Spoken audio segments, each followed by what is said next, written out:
السلام عليكم ورحمة الله وبركاته. ازيكم حبايبي، عاملين ايه؟ تعالوا بقى النهاردة نعمل زبادي السحور بكل أسراره. هقولك على كل الأسرار اللي تنجح معاكي الزبادي من أول مرة. ازاي الزبادي يطلع معاكي كريمي ومتماسك، وكمان مفيهوش ولا نقطة مية.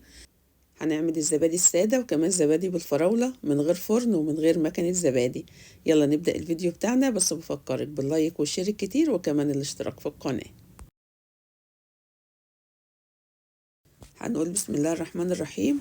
واول حاجه معايا كيلو ونص من الحليب. اللبن اللي انا مستخدماه النهارده لبن جاموسي. هعمل كيلو ونص، تقدري تعملي اي كميه انت عايزاها. هبدا بقى افضي اللبن بتاعي في حله بالشكل ده، وهرفعه على النار علشان اغليه. طيب لو عندي اللبن مغلي قبل كده ينفع نعمل بيه الزبادي؟ ايوه ينفع نعمل بيه الزبادي، وهقولك تعملي بيه الزبادي ازاي. علشان اعرف نسبة دسم اللبن هبدأ انزل معلقة كده وهرفعها. لو لقيت اللبن مبصم كده على المعلقة يبقى اللبن بتاعي نسبة الدسم فيه عالية. مهم جدا ان احنا نجيب اللبن من مكان موثوق منه، عشان كل نسبة الدسم ما كانت عالية في الحليب كل الزبادي ما طلع معاكي ناجح ومتماسك، ومش هنحتاج نضيف له اي اضافات تانية. هنا بقى هبدأ ارفع كده الحليب على نار متوسطة، وهنبدأ نقلب فيه باستمرار. طول اللبن ما هو موجود على النار نبدأ نقلب فيه باستمرار بالشكل اللي انت شايفاه، لحد ما يوصل معايا لمرحلة الغليان. بمجرد ما يبدأ يعمل رغوة كده على الوش ويدخل في الغليان هبدأ أهدي عليه النار، وهسيبه لمدة 5 دقايق متواصلة على نار هادية جدا. في ناس بقى بتحب الزبادي كامل الدسم وناس بتحب الزبادي خالي الدسم. تمام، لو بنحب الزبادي كامل الدسم هنغلي الحليب وهنسيبه يبرد وهنبيته ليلة كاملة في التلاجة، وتاني يوم هنشيل الوش من عليه ونكمل بقية خطوات الزبادي. لو محتاجين الزبادي بتاعنا كامل الدسم يبقى هنشتغل بالحليب على طول من غير ما نشيل من عليه وش القشطة. تمام كده.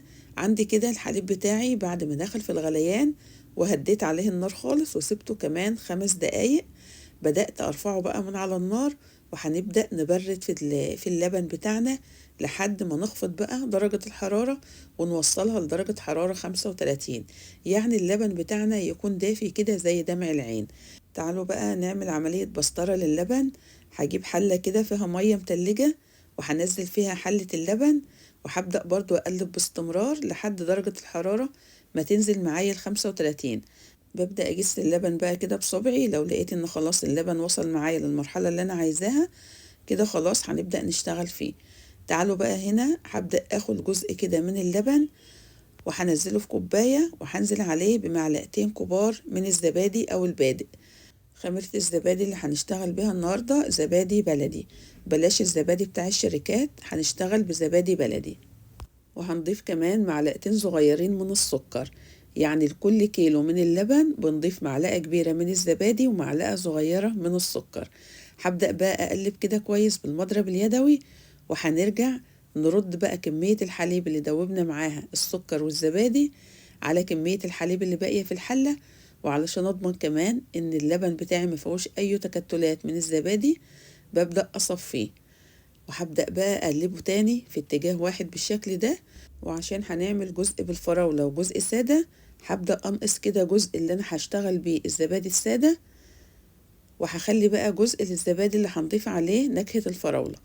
عندي بقى طواجن أو كوبايات أو أي حاجة حابة تشتغلي فيها، أهم حاجة تكون ناشفة كويس جدا، تكون مغسولة وناشفة كويس ما فيهاش ولا نقطة مية.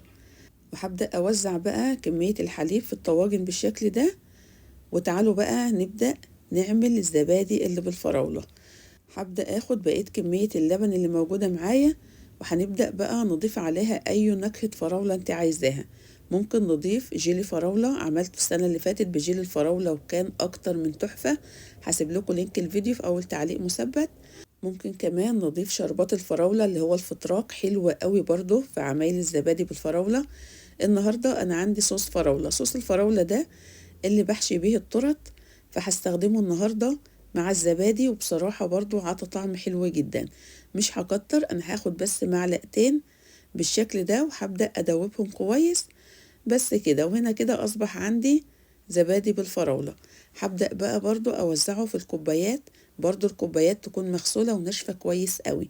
بس كده هنبدأ بقى نوزع كمية الزبادي بتاعنا في الكوبايات بالشكل ده. تعالوا بقى نقول لو عندنا لبن في التلاجة مغلي قبل كده وشايلين من على وشه طبقة القشطة، هنعمله زبادي ازاي؟